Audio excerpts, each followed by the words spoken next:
Today's practice is a fluid full body flow. When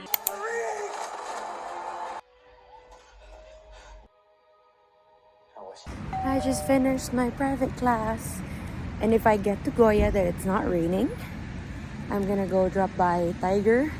If not, we're gonna head straight home. But so far it's not raining.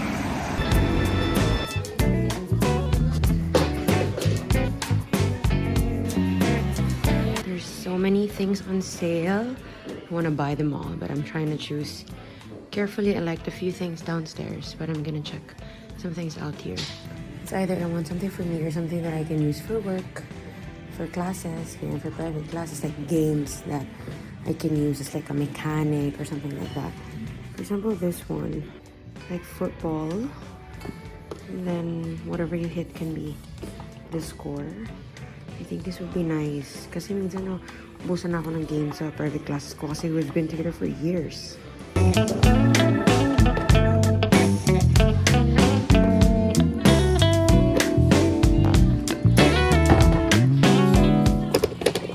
Guys, I'm home. Kung narinig kayo si Jonna yan. She's a vlogger now. Just kidding. Ay, siya sa likod.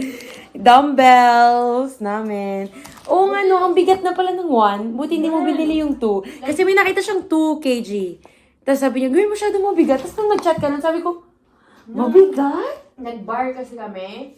1 kilo lang yung hirap na bumili dito. Okay. Like, no. So, pag ba yung kulay? Oo. Pag nag-walk kasi kami, maraming nakalagay sa TikTok nang parang habang nag-walk ka sa walking pad, pwede kang mag-arm chamberloo. Pero hindi ito naka-sale. That's normal price. Ito yung game na binili ko. Football. Pang private, kasi naubusan ako ng bala. Wala na kasi akong games, girl eh. So ano siya na paulit-ulit. So, dos lang to. Mabuksan nga natin. Ba't di ko pinuksan? Ito yung, ano niya, yung mga football. Wait, pero magnet? Paano siya magmamagnet? Ay, ang laki, girl! Ganito siya kalaki. So, pwede siya sa school. Pero ang sa box, ano mo lang, igaganon mo. Pero like... Tapos kung saan siya titigil, ay, ang nice. Akala ko ano lang siya. Like, half nito. Ay, tapos dos ko lang siya nakuha. Yes! Yun talaga yung pinagpunta ko din. Tapos, ano ba to? Ring toss. Pang score-score lang din. Or pang dynamics. Ganyan-ganyan sa mga classes. Yan. Buksan ko na lang ito. And bumili ako nito. Kasi kulang yung lagayan ko. Wait! What? Dalawa pala siya? Akala ko isa lang. Yay! What? Akala ko isa lang. Akala ko ito lang. Akala ko ito lang yung binili. Binili ko. Kasi hindi to naka-display. I love! Gawin ko yun mamaya. My hair is so long. No, super long. Mas grabe yung itsura niya pag tuyo. I will show you later after I blow her. I'm thinking of getting a haircut. Pero normally, I don't really like short hair. Parang maximum ko na is like boob length. And then normally it's just that. Boob length.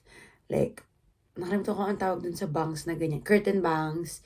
And then layers. Yun lang yun. Tapos, hahaba na naman siya ulit. Pero hindi ko alam kung kailan ako papagupit. Normally, I do it like pag spring. Pero, sobrang haba niya na talaga. Tagal ko nang hindi nagpapagupit. Super happy. Let me just arrange it.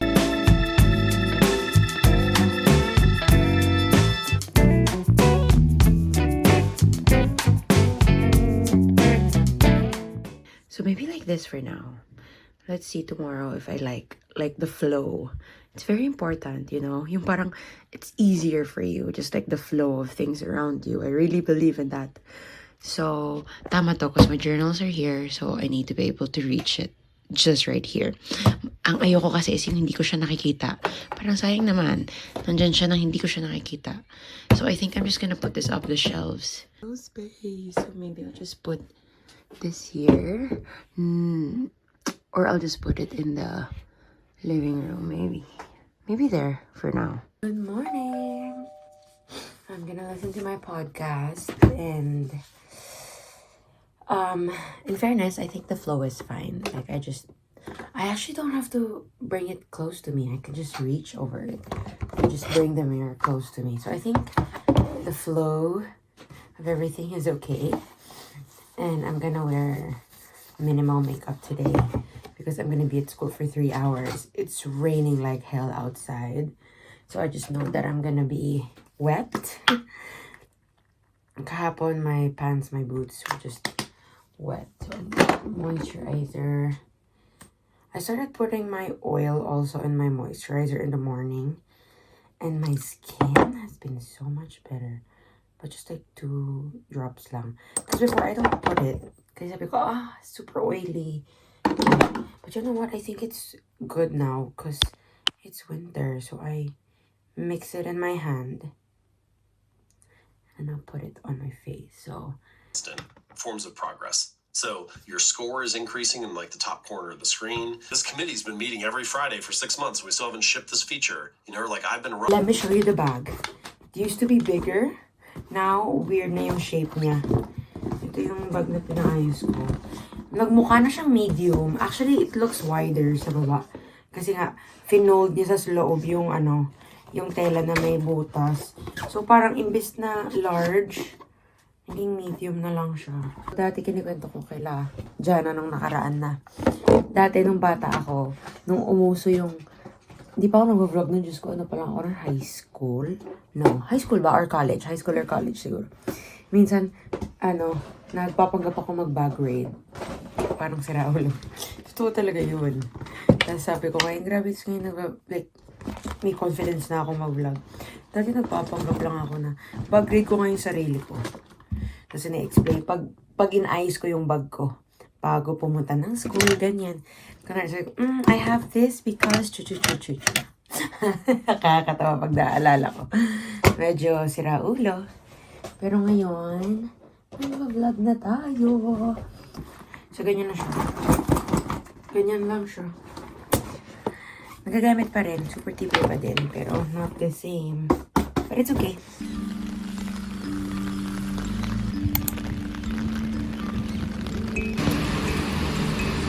You guys, it's snowing. So the class was interrupted. We're gonna go upstairs to look at the snow for a little bit. It's a snow! It's snowing!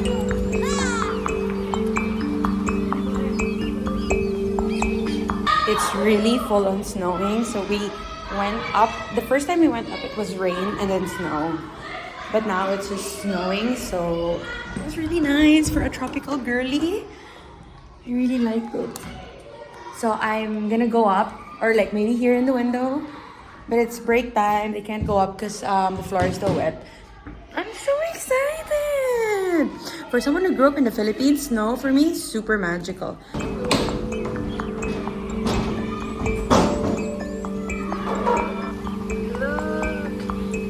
Snow here, so this is quite a big deal.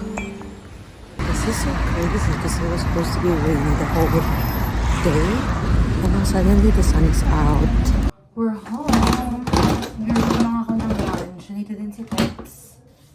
So I'm gonna prepare lunch and then maybe exercise after. That was such a fun night. Box. Oh, that was really an asthma attack. I just sold it. You make amazing parents. Will you guys keep it down? And I'm gonna use the dumbbells for the first time. I'm quite excited, but I have to search what I should do. Maybe I'll write it on a paper so I can see it.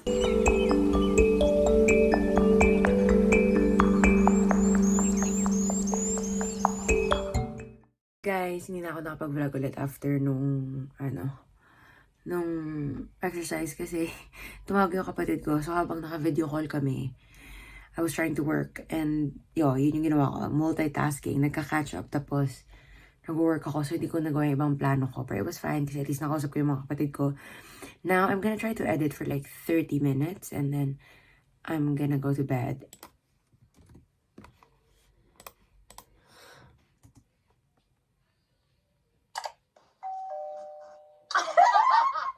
Good morning, guys. It's Friday. And since Friday is almost like a non-day, dahil dinrap ko na nga yung private classes ko ng Friday, 3 hours lang ako sa school. Very comfy lang ang Fridays ko now. Kasi uwi din ako in 3 hours. So I'm at the bus stop now, and I'm gonna head to the supermarket. Cause I'm not gonna walk again kasi parang uulan na siya. And I really wanted to go to Retiro Park. Yung library sa Retiro Park. But then, it's just the time of the month, and I just know that in an hour or in 2 hours, baka super sama na ng pakiramdam ko or like wala na ako sa mood. So, nung naalala ko na may malapit pala na library sa amin, I'm gonna go there na lang because gusto ko lang naman mag-journal. And honestly, I just want time outside of the house. Like, just be out of the house. Like, I can journal at home. Pero after my hibernation period ng January, nagkakagana na ulit ako lumabas. So I think I'm gonna head to the library after grocery.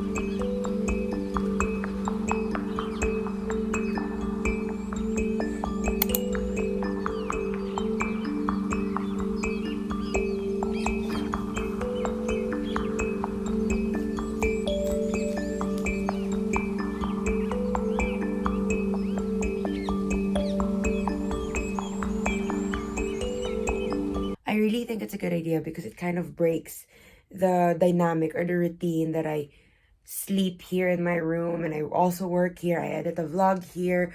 So I'm so happy that I remembered that there's a library near our house because I just realized that I can work there, I can journal there, I can read a book there. And I was able to finish everything that I wanted to do. Like for February journal, I'm gonna show you. So on the 31st, I'm gonna write the last week of January.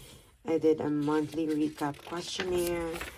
February, some, what do you call this? Like heart candies, pencil pa lang. I chose like a balloon style and then a love letter for my gratitude. And then February weeks. I'm so excited. Gosh, it's so fast. We were. I thought we would